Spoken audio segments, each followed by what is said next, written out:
जोंहा 2025 मायथाइयाव बिटिसिआव मानाव गेदेर हाग्रामा महिलारि सारनि दैदेननाय बिपिएफ सरकार फैफिननायनि उनाव समष्टि वाइज जोंहा टिएलसि चेयारमेन आरो बिसडिसिनि चेयारमेनफोरनि एपइन्टमेन्ट गथायनाय हाबाफारिया सोलिगासिनो दं। दिनै जोङो मानाव गेदेर हाग्रामा महिलारि सारनि दैदेननाय बिपिएफ दोलोनि जानानै जोङो दिनै बेरगाव समष्टियाव फैदों आरो बेरगाव समष्टिनि टिएलसिनि चेयारमेन आरो भाइस चेयारमेन आरो बेरगाव समष्टिनि सिङाव थानाय 14टा बिसिडिसिनि चेयारमेन आरो मेम्बारफोरनि एपइन्टमेन्ट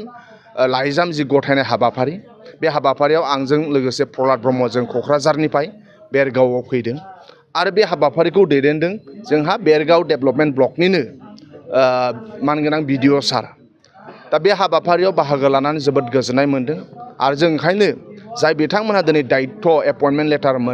मोनबाय बिथांमोनखौ जोंनिफ्राय कंग्रेचुलेसन आरो जोंहा मिजिंथिनाय थाबाय आरो मानाव गेदेर हाग्रामा महिलारि सारनि जिथु सिमां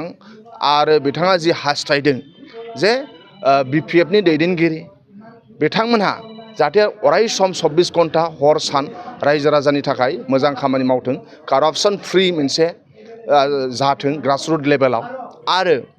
दुखिया रायजोफोरखौ अराय सम अनथों, पार्टि बासिया मालासिनो जि सरकारनि अनसुंथाइ फैगोन बिथांमोनहा जाहाथे बेरगाव ओनसोलनि रायजो राजाखौ अराय सम